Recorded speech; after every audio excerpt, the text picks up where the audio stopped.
હું જે કહું એ બબ્બે શબ્દ નોંધતા જવાનું. હા, એ પૂછાય એવું. યોગના વિવિધ આસનો સમજાયા છે. આપણે ભગવદ્ ગીતામાં આવ્યું હતું, યોગ આવ્યું હતું ને, અષ્ટાંગ યોગ. હા ને, તો યોગ તમે કોઈ કરો છો પ્રેક્ટિસ યોગની? ઘરે કરો છો? સવારે કરવાની, કારણ કે પછી ફરજિયાત કહેશે મને અત્યારે પગ દુખે છે તો મને ફરજિયાત અમુક એક્સરસાઇઝ કીધી છે, પછી પાછળથી ફરજિયાત કરવી પડે. એની કરતાં થોડું થોડું શરીરને એક્સરસાઇઝ આપવાની. હવે યોગના વિવિધ આસનો, એમાં પહેલું શું જરૂરી છે? તમે હેડિંગ મારો, યોગના વિવિધ આસન. પહેલું શું જરૂરી છે? વોર્મઅપ. વોર્મઅપ એટલે શરીરને તૈયાર કરો એક્સરસાઇઝ માટે. તો લખો યોગના વિવિધ આસન, પછી પહેલો મુદ્દો લખો વોર્મઅપ. વોર્મઅપ એટલે શરીરને તૈયાર કરવું, ગરમ કરવું.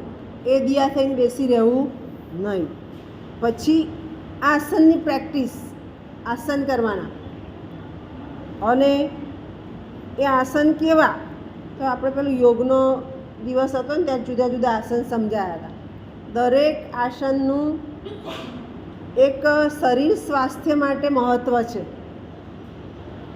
હા,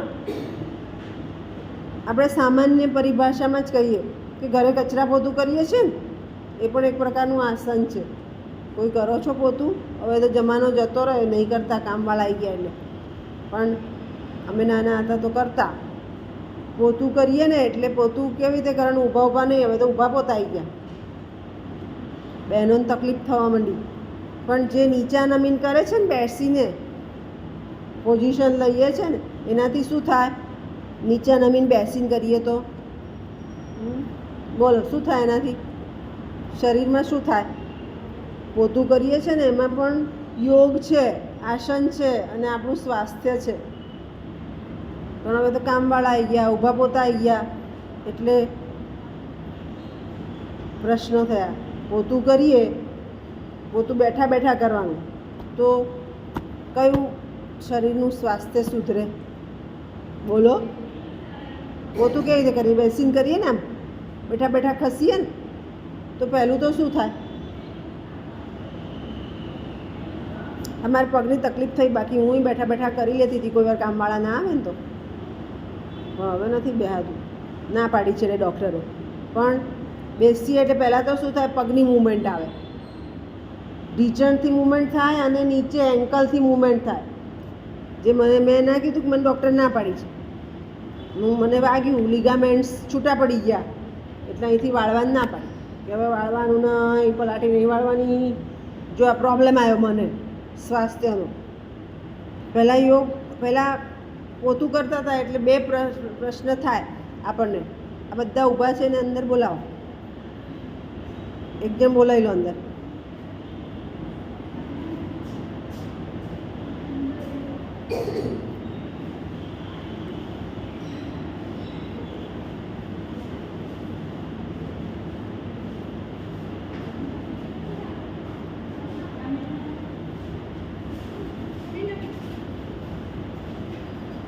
પાછળ જતા રહો બધા, આગળ નહીં કોઈ.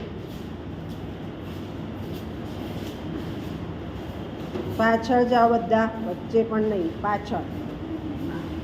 આ બધાની પાછળ.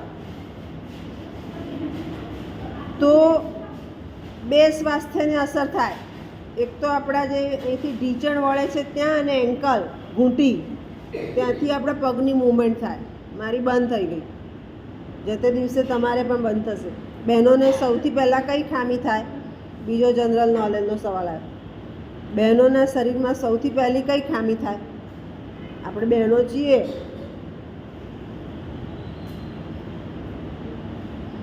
કેલ્શિયમની.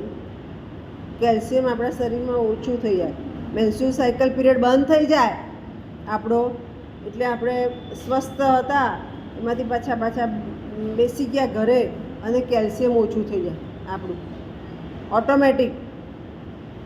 ભગવાનની જે પ્રક્રિયા છે એમાં જતા રહીએ, આપણા શરીરનું કેલ્શિયમ ઓછું થઈ જાય.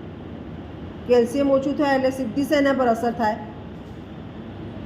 બોન, હાડકાં ઉપર. જે હું કહું છું એ આપણા હાડકાં વળે નહીં. વળે તો કોઈક થોડુંક ધક્કો મારે ને બરડ થઈ જાય. કેલ્શિયમની ખામીના લીધે. એટલે જે આસન છે આપણને શું આપે છે? શરીર સ્વસ્થ રાખવાનું આપે છે. બરાબર. કેલ્શિયમ શેમાંથી મળે? બીજો જનરલ ક્વેશ્ચન આવ્યો. કેલ્શિયમ શેમાંથી મળે? ખાટા પદાર્થો, આંબળું, નારંગી, લીંબુ, અને બીજું કેલ્શિયમ વિટામિન D3માંથી, સૂર્યપ્રકાશમાંથી. હા ને? ખ્યાલ આવ્યો? સમજ પડી?